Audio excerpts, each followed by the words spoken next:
जय जगन्नाथ मु सोनी अनएकेडमी तरफ आपण मन को स्वागत जनाउछि। आमे अनएकेडमी ओपीएससी यूट्यूब चैनल रे गुटे टॉपर सीरीज लॉन्च करिछु। जो टॉपर सीरीज रे आमे टॉपर्स मन को इंटरव्यू कंडक्ट करू एंड सेथरे आपण मन को टॉपर्स मानकर पर्टिकुलर एग्जाम रो स्ट्रेटजी प्लानिंग ऊपर आपण मन को जणा पड़िबो ता सहित तांकर जर्नी एक्सपीरियंस विषय रे मध्य। आज हम ग्रहण रे उपस्थित अछंती प्रीति रंजन रथ सर जे कि 2018 रे 22 रैंक रे ओएस क्रैक करथिले। तो सर को सह आमे डिस्कशन करिबा सर केमती तांकर स्ट्रेटजी प्लान करथिले एंड तांकर प्रीलिम्स मेंस एंड इंटरव्यू केमती क्रैक करथिले। सर नमस्ते आपण को स्वागत जनाउछि। सर आपण केमती फील करूछंती रैंक रे आसी की? जर्नी तो बहुत लॉन्ग और हार्ड थिला तो फाइनली भलो रैंक रे उत्तीर्ण होली तो बहुत भल लागुछ। आज्ञा तो सर आपण कोन सब बेले आपण को ड्रीम थिला कि आपण एई जॉब ही करिवे सिविल सर्विसेज प्रिपेयर करिवे बोली ना किछि आपण को अलगा एम्बिशन थिला? ने ड्रीम पिला बेलु थिला लोक सेवा करिवार किंतु मु एठी ओयूटी रे जॉइन कला परे सीनियर मानको इंस्पिरेशन नेली तो सेठु मोर ड्रीम और बढ़िला तो एटा मु सिलेक्ट कली कि मु एई जॉब रे आसी लोक सेवा करी। आज्ञा तो सर आपण डे कहिबे कि आपनकर प्लानिंग केमती थिला आपण एग्जाम पे केमती प्रिपरेशन करथिले फर्स्ट स्टेप केमती थिला आपनकर बैकग्राउंड कोन आपण कोन प्रिपरेशन करथिले फर्स्ट ऑफ ऑल से विषय रे कहिबे।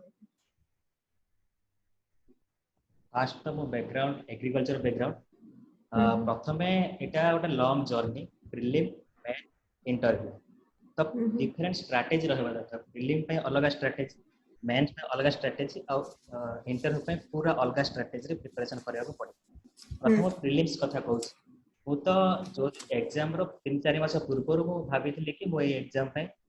प्रिपरेशन स्टार्ट करिवि तो प्रीलिम स्ट्रेटजी पूरा डिफरेंट। अब प्रीलिम रे आपण मेन 50% कवर कर देबो पड़िबो मेन पे। तो फर्स्ट प्रीलिम स्ट्रेटजी मु कहूछ मेन आपण फोकस करिवे history geography polity and current affairs आउ 100टा क्वेश्चन रो करंट अफेयर्स रो 35 क्वेश्चन आसे 30 to 35 क्वेश्चन जदि आपन को क्वालिफाई करिवार अछि तो मैक्सिमम आपन करंट अफेयर जदि डेली पढंती तले आपनकर मोर देन 50% आपन कवर कर देबे। तो आउ गोटे कथा मु समस्त को कहबा को चाहू कि आपन मु कोन करतली पूर्व वर्ष रो क्वेश्चन और सिलेबस मस्ट मु पूर्व वर्ष रो क्वेश्चन पे ओपीएससी साइट को फॉलो करूतली आ एसएससी आडा रो सब multiple choice question history geography polity general science तार सब मल्टीपल चॉइस क्वेश्चन को सॉल्व करथि। तो सेटा मते मोर प्रीलिम रे बहुत भलो मार्क भी थिला 3-4 मास रो प्रिपरेशन भितर तो सेटा मो पे गोटे बड़ टर्निंग पॉइंट हला। पूर्व वर्ष रो क्वेश्चंस और सिलेबस को मु धरि पढुतली आ मैक्सिमम आपण करंट अफेयर फॉलो करबे एनी साइड रो करंट अफेयर तो आपण श्योर प्रीलिम क्वालिफाई करि परिबे निहाती। तो सर आपण मेंस पे केमती स्ट्रेटजी प्लान करथिले मेंस रो केमती आपण को प्रिपरेशन करिया को पड़थिला? मेंस पे गोटे कथा कहूची हमर टोटल 2250 मार्क रो 1200 मार्क केवल ऑप्शनल तो पाखा पाखी 60% बुझिले। तो ऑप्शनल वाइजली सिलेक्ट करिवे जरा ऑप्शनल रा भलो मार्क आसे ना से 100% ओपीएससी क्वालिफाई करिवे। तो फास्ट देखिबे ऑप्शनल जोटा आपण एमिति कहबा नै कि मु ए ऑप्शनल लेकी पाइली से ऑप्शनल लेकी पाइली मो मतरे एमती ऑप्शनल चूज कर मार्क फेचिंग होथबो ऑप्शनल हमको फाइनली ओपीएससी को ट्रैक करिवार अछि तो वाइजली ऑप्शनल जोटा मार्क फेचिंग ऑप्शनल आपण सिलेक्ट करिवा पड़े। आ गोटे कथा आपण जदि ऑप्शनल ग्रेजुएशन सब्जेक्ट रहउछि तो आपण को बहुत फायदा देबो। फॉर एग्जांपल मु 2012 रो एग्रीकल्चर पढुछि ग्रेजुएशन पोस्ट ग्रेजुएशन एबे पीएचडी फर्स्ट ईयर कंप्लीट मोर तापर एटा पाइवाली तो मु 7 रो 8 वर्ष एग्रीकल्चर लाइन रे अछि तो सेही सब्जेक्ट को मु जदि मोर बेस्ट सब्जेक्ट ऑप्शनल हिसाब चूज करली तो मु 8 वर्ष जो सब्जेक्ट पढी अछि तो मते मोर इजी होबो मु ताको ओपीएससी रे देखैबी से टैलेंट और से ऑप्शनल रे मु मार्क बहुत भलो आसी आ अलगा ऑप्शनल पिला माने भी जदि मार्क फेचिंग ऑप्शनल चूज करंती एटा ओपीएससी क्रैक करिवारे बहुत इजी हो निहाती। सर आपण जेमती ऑप्शनल टा चूज करिले आपनकर 7 वर्ष ले एक्सपीरियंस अछि से जेमती आपण कहले एग्रीकल्चर रे बा फॉरेस्ट रे तो सेथरे आपनको एक्सपीरियंस थिला तो सेति पे आपण ऑप्शनल चूज करले आपनको सेथरे किछि प्रॉब्लम फेस करिया को पडलानी कि आपनको सेति चैलेंजेस नथिला कि मोइटा चूज करिबि ना नै किंतु वर्तमान स्टूडेंट्स माने बहुत कंफ्यूज्ड अछंती कि से माने ऑप्शनल चूज करिबारे से तंकर सीनियर्स मानको हेल्प नियंती नहले तो टीचर्स मानको हेल्प नियंती अदर देन दैट से बहुत निजे ही कंफ्यूज हे जानते कि मु को ऑप्शनल टा चूज करले मोर मार्क फेचिंग हबो नहले तो मु सेथरे अधिका प्रिपरेशन करिले मोर मार्क आसी जाय पर प्रथमे मु कहबी जेतेबेले प्रिपरेशन कारण एटा गोटे बहुत लकी थांती जर फास्ट चांस रे हेसे किंतु मैक्सिमम पिला 2 वर्ष कि 3 वर्ष प्रिपरेशन करन फास्ट देखिबे को सब्जेक्ट टा भलो लागुछ तार हिस्ट्री भलो होतबो तार ज्योग्राफी भलो होतबो तार सोशियोलॉजी भलो होतबो तो सेही हिसाब रे आपण 2 रु 3 मास फास्ट देखिबे मो को सब्जेक्ट रे मो क्लिक करले भलो मो लिखि परिबी आ को सब्जेक्ट मो धरि पारुछ ताको ऑप्शनल हिसाब रे चूज करिबी आ गोटे इंटरेस्ट क्रिएट होतबो ताको ऑप्शनल हिसाब रे चूज कर आ मार्क फेचिंग ऑप्शनल तो ज्योग्राफी सोशियोलॉजी एगुडा आपण चूज करि परिबे मैक्सिमम पिला भी चूज करन तो से हिसाब रे आपण होम साइंस भी नहीं परिबे ऑप्शनल हिसाब रे तो सजेस्ट करू छी गोटे जा को जो ऑप्शनल लागले से भलो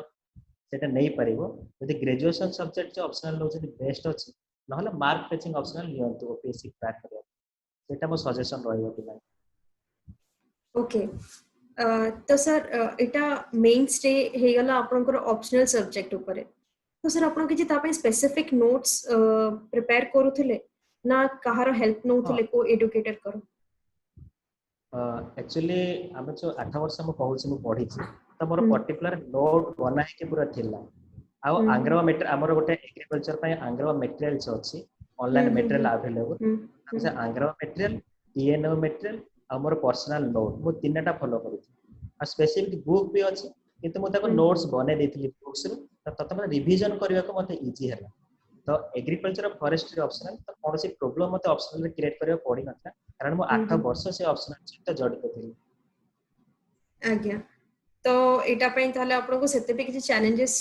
फेस करिया को पड़ी नथिला काहे कि ना आपन पकर ऑलरेडी नोट्स भी रहि जाई छी आज्ञा तो वर्तमान जो स्टूडेंट्स माने प्रिपेयर करंती तो आपन कोन सजेस्ट करिवे से कोन प्रीवियस ईयर क्वेश्चन पेपर्स को फॉलो करिवा दरकार ना जस्ट नॉर्मली वर्तमान रो जहां भी से देखिले से सब मु गोटे सजेस्ट करू जी भी प्रिपरेशन स्टार्ट करू दीटा सब माइंड रे रखिथिबे गोटे सिलेबस आ गोटे previous year question syllabus previous year question अब मैडम प्रीवियस ईयर क्वेश्चन रे माने फ्रैंकली कहूची बहुत रिपीट हुए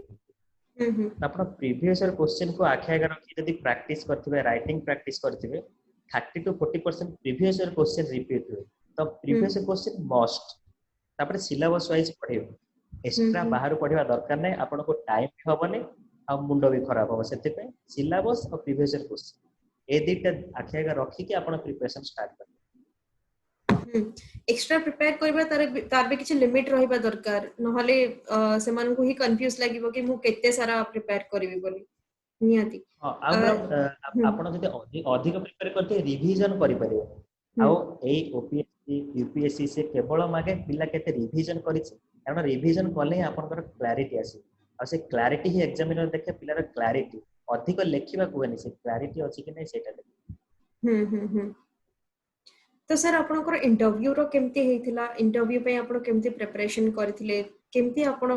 को नर्वस फील करूथिले कि आपण को फर्स्ट इंटरव्यू केमती जायथिला हां एक्चुअली बहुत पिला नर्वस फील करंती मु भी पर्सनल कहूची मु नर्वस फील करिथिली किंतु सेति पे मु बहुत गुडा मॉक इंटरव्यू देइथिली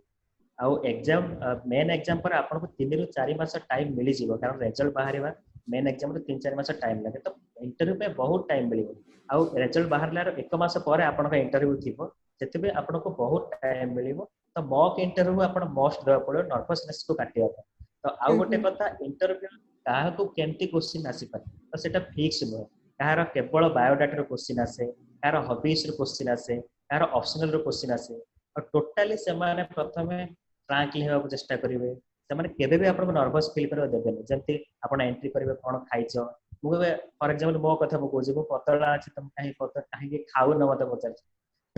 एंट्री स्टार्ट करले इंटरव्यू तो बहुत फ्रैंकली बहुत भलो लोक से माने पूरा से माने आपण फ्रैंकली करिवे तापर से माने स्टार्ट करिवे इंटरव्यू तो इंटरव्यू रे First, मैक्सिमम आपन का बायोडाटा रो आसे तापर ऑप्शनल आ फॉरेन अफेयर्स रो आसे फॉर एग्जांपल सेते बेले गोटे बर्निंग इश्यू थिला एनआरसी एंड सीए तो ता ऊपर बहुत क्वेश्चन आसी मोर ऑप्शनल ऊपर क्वेश्चन आसी थिला आ बायोडाटा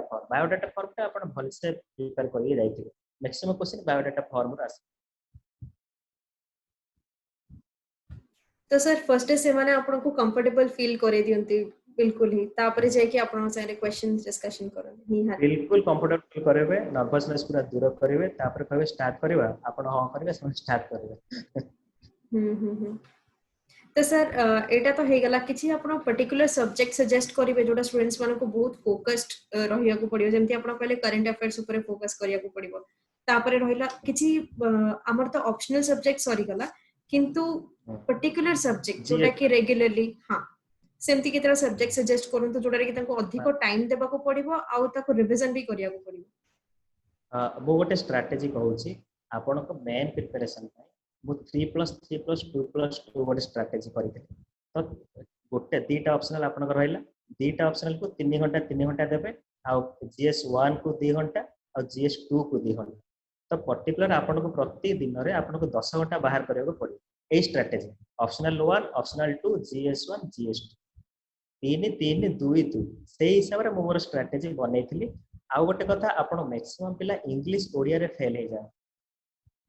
माने एगुडा को बहुत भलो करते हुए इंग्लिश ओडिया रे फेल हे जाते कि तांकर इंग्लिश ओडिया रे फेल होला पर समान को मेन पेपर देखा हुए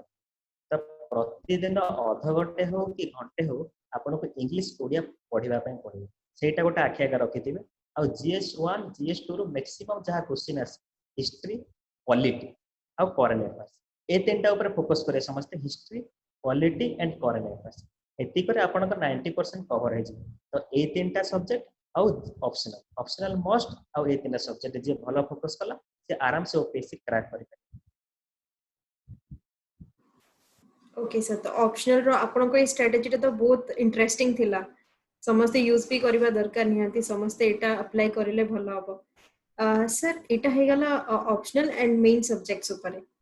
सर ताहले आपन कितने घंटा टाइम दोथिले पर डे को आपन जेतेबेले प्रिपरेशन चली थिला ओएस रो आपन डायरेक्टली ग्रेजुएशन कंप्लीट हला परे स्टार्ट करथिले ना मझरे किछि जॉब पय अप्लाई करथिले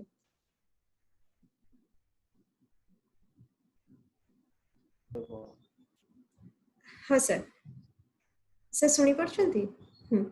तो मु कहउतले आपण जतेबेले ओएस प्रिपरेशन करूथिले से टाइम रे आपण किछि अलगा जॉब ऊपर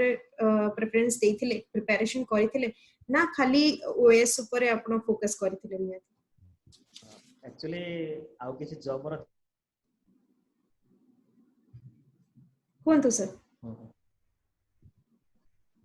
एक्चुअली ओएस प्रिपरेशन बेले मु अन्य कोन से दिगरे अन्य कोन से जॉब ऊपर फोकस करू नथली ओनली ओएस प्रिपरेशन ऊपर फोकस करू ओके ताहले आपण को सेमती किछि चैलेंजेस फेस करिया को आस्तिला से सिचुएशन रे कि आपण याडे प्रिपरेशन भी करिया को पड़थो दिन को केते घंटा टाइम दोथिले आपण कोन केमती थिला से विषय टिके कहले मु प्रथमे 8 रु 10 घंटा प्रतिदिन टाइम दोथिले आ जेतेबेले एग्जाम पाख आसिला तो पाख 15 दिन मासे पूर्वरु 10-12 घंटा पढुथिले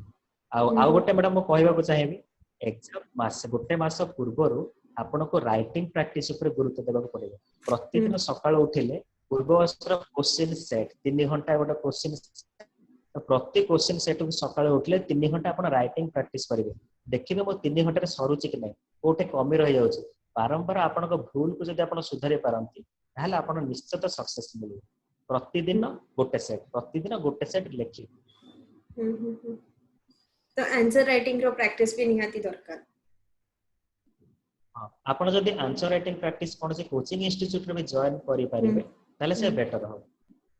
ओके सर आपण को मत अनुसार पिला माने ऑफलाइन इंस्टीट्यूट माने प्रेफर करिबाटा निहाती दरकार ना से निजे भी प्रिपरेशन करि परिबे ना ऑनलाइन इंस्टीट्यूट रे प्रिपेयर करिबाटा दरकार आपण को मत अनुसार कोन कोटा ठीक रहइबो मो मत अनुसार तो ठीक अछि निजे प्रिपरेशन करि परिबे सेमति किछि माने असुविधा नै निजे प्रिपरेशन करि परिबे नै बोले सेमति किछि नै किंतु ऑनलाइन मटेरियल ऑनलाइन इंस्टीट्यूट की कोन से इंस्टीट्यूट रे जॉइन होले कोन हो तो से माने सिस्टमैटिक हे जिवे और कंपाइल नोट्स पाइ जिवे और रेगुलर टच रे रहिबे पाठर तो सेटा ताको इजी हो निजे प्रिपरेशन करबा एटारो कोचिंग इंस्टीट्यूट की कोन से ऑनलाइन सोर्सेस रे जदि आपण पाई जानती तो आपण निजे परिश्रम करबे सेटा इजी हो से परिश्रम कर गोटे सपोर्ट मिल जिवो नोट्स रे हो कि किछि गोटे भी तनको हां मॉक टेस्ट वगैरह हो से तो निजे नोट्स तो रे करि हो पार नथिबो गाइडेंस हम्म नोट्स रे हो गाइडेंस रे हो राइटिंग प्रैक्टिस रे हो कारण राइटिंग प्रैक्टिस से कोचिंग इंस्टीट्यूट रे जॉइन हो एथि पय जे आपन राइटिंग प्रैक्टिस ता हे जिवो ऑनलाइन सोर्सेस मटेरियल अवेलेबल हे जिवो बहुत किछि गाइडेंस मिली जिवो तो सर आपनकर प्रिपरेशन केमती थिला आपन कोठी आपन ऑनलाइन प्रेफर करथिले ना ऑफलाइन इंस्टीट्यूट प्रिपेयर करथिले से विषय रे कहबे ना मो प्रीलिम्स पाई किछि प्रिपरेशन इंस्टीट्यूट रे जॉइन हे नथि मो घरे रह के प्रीलिम्स में पढितली आफ्टर प्रीलिम्स को राइटिंग प्रैक्टिस करिया पय गोटे कोचिंग इंस्टीट्यूट रे जॉइन करथिले भुवनेश्वर तो सेठी 2-3 मास कोचिंग नेथिले राइटिंग प्रैक्टिस करथिली तापर इंटरव्यू 3-4 इंस्टीट्यूट जाय के मॉक इंटरव्यू देथि ओके तो सर आपण कोन कहबा पई चाहिबे हमरो जो वर्तमान जो स्टूडेंट्स माने जो माने प्रिपेयर करूछंती ओपीएससी तो सेमान को कोन सजेस्ट करिया को चाहिबे वर्तमान समयटा से केमती सेटा को यूटिलाइज करि परिबे से केते घंटा टाइम दे परिबे मु जानि कि समस्त अलगा अलगा टाइमिंग्स रुहे समस्त अलगा टाइमिंग्स रखते निजरो प्रिपरेशन पई किए जॉब करूछंती साइमल्टेनियसली प्रिपेयर भी करूछंती सेमान को कोन सजेस्ट करिवे मु ताको गोटे जिंस सजेस्ट करबी प्रथमे चाप मुक्त रहंतु प्रेशर केबे नेबेनी माइंड सेटा फास्ट माइंड रे रखिबे तापरे आपनको पाठ को आसीबे तो सेकंड थिंग कहूची ऑप्शनल ऊपर जेमते गुरुत्व देबा वर्तमान तो पैंडेमिक टाइम कोरोना टाइम 24 घंटा घरे रहले तो आपनको मिनिमम 8 ରୁ 10 घंटा पढिया को चेष्टा करिवे सेटा मस्ट पढिया पड़े कारण हार्ड वर्क रो अल्टरनेटिव नाही आपनको हार्ड वर्क करबा को पड़िबो ए जॉब को क्रैक करे आउ जो माने जॉब करूछन से माने स्मार्ट वर्क करि परिबा hard work to smart work out better तो से माने स्मार्ट वर्क करि परिबे आउ मैक्सिमम जॉब पिला ही पांति ऑफिस सेमती किछ नै कि मु जॉब कली एठी टाइम दे देली मु क्रैक करि परिबे ना मैक्सिमम जॉब पिला एठी क्रैक करते यूपीएससी यूपीएससी हो जोठी सेति पे स्मार्ट वर्क करिवे हार्ड वर्क करिवे तापर आपण निश्चित सफलता पाइबे और निज ऊपर भरोसा रखिबे मोटिवेट रहिबे केबे भी डिमोटिवेट हेबे एग्जाम बहुत इजी एति कि मु पिला को सजेस्ट करिया चाहूँ सर ताले आपनकर एबे केमती आपन डेजिग्नेशन कोन आपनकर रिस्पांसिबिलिटी कोन निहाती बहुत सारा स्टूडेंट्स अछंती से माने तो चाहंती कि मु ओएस हे जिबी मु सब किछ क्लियर करी कि ओएस पाई जिबी किंतु हेला पर रिस्पांसिबिलिटी कोन थाए लेवल को लेवल रे ताको रिस्पांसिबिलिटी थाए ताको कोन परफॉर्म करिया को पड़ी थाए जॉब रे से विषय रे टिके कहबे आपनकर वर्तमान रोल कोन अछि जॉब रे वर्तमान मो ओएस पाई छी तो एबे OSD officer on special duty Ganjam रो गोटे ब्लॉक रे पोस्टिंग पाई छी अंडर वीडियो सान को अंडर तो रिस्पांसिबिलिटी बहुत अछि आपण जते बेले ए लाइन को सोशल सर्विस लाइन को आसंती तो आपण सिविल सर्विस लाइन रे टोटली आपण जहां आपण को ऑर्डर आसीबो सेटा आपण पालन करिया पड़िबो बाध्यबाधक नै समाज सेवा पे आपण निज को उत्सर्गीकृत करबा को पड़िबो सेथिरे आपण किछि मना भी करि परिबेनी खुशी रे काम करिवे आपण को रिस्पांसिबिलिटी बहुत गोटे ब्लॉक रे जते लोक अछंती से आपण को ऊपर ही डिपेंड करे तो केमिति समस्त को सुचारू रूप आपण काम संपादन करि परिबे समस्त केमिति गवर्नमेंट स्कीम गवर्नमेंट सुविधा पाइबे सेटा आपण को ऊपर ही न्यस्त तो ताकू केमिति सुचारू रूप पालन करिवे सेटा आपण ध्यान देबा पड़े तो सर आपण केबे काम रे प्रेशर फील करि नांती एक्चुअली मो फ्रैंकली कहूँ मोर फास्ट जॉब एबे मासे ला जॉब रे जॉइन कली तो प्रथम 5-10 दिन काम रे बहुत बेहतर मते फील कली तापरे ऑटोमेटिक हे गला लोक मान सब मिसिली एमएलए एमपी एमान सब मिसेबा पडुची लोक मान सुख दुख बुझुची वीडियो सर बहुत किछि सिखाउचंती मु समस्त सब सीनियर टे सिखिबा को पाउची तो काम रे बहुत मजा भी आसुची लोक मान सेवा करिवार गवर्नमेंट रो सपोर्ट अछि तो ठीक ठाक लागुची और बहुत भलो भी फील होउची निहाती sir Etah kind of blessings आपण मानन को काहे कि ना आपण केते लोकन को सहाय्य करूछंती निहाती तो सर आपण किछि मेसेज देबा पई चाहिबे जो ओपीएससी एस्पिरेंट्स माने ए लॉकडाउन पीरियड रे प्रिपरेशन करूछंती तांको पाखर तो निहाती बहुत सारा टाइम अछि तो एटा को केमते इफेक्टिवली यूज करबे आपण जेमती कहिले कि हां टाइम तो अछि हमें प्रिपरेशन करिबा विदाउट स्ट्रेस किंतु आउ किछि मेसेज देबा पई चाहिबे से मानन आउ किसी मेसेज मते पाइ तो सेमाना जो हॉबीज अछि जे खेलिबा को चाहौछि कि टीवी देखिबा को चाहौछि अलगा एंटरटेनमेंट करिया को चाहौछि प्रथमे एंटरटेनमेंट करू तापर से पढ़िया लाइन को आसीबो नहले एते चाप भितर आपण पढ़ी पारिबे तो टाइम को इफेक्टिवली यूज करंतु प्रतिदिन 8 घंटा भी पढ़ंतु 6 रु 8 घंटा भी पढ़िले चलिबो किंतु चाप मुक्त रही पढ़ंतु आउ टाइम को इफेक्टिवली यूटिलाइज करंतु स्मार्ट वर्क करंतु केबे भी माइंड रे टेंशन नहीं पढ़िबेनी आउ जहाँ भी आपन को दरकार हो किसी सीनियर को पचारंतु किसी गाइडलाइंस नेबा पे कोचिंग इंस्टीट्यूट रे जॉइन करंतु मु एतिकी सजेस्ट करबा चाहे कि सब पिला आराम से पढ़ंतु जहाँ भी दरकार किसी सीनियर जो माने पाइचंती आपण मानकर गाइडेंस नियंतु से माने निश्चित भाव में सक्सेस पाइबे निहाती निहाती sir thank you so much आपण बहुत किछि बहुत ही यूजफुल थिंग्स हमको जणैले आपणकर प्रिपरेशन स्ट्रेटजी तो बहुत डिफरेंट थिला बहुत भल लागिला इंटरेस्टिंग भी थिला थैंक यू सो मच आपणको जर्नी और एक्सपीरियंस हम सहित शेयर करिया पे बहुत बहुत धन्यवाद सर थैंक यू मैडम जय जगन्नाथ जय जगन्नाथ।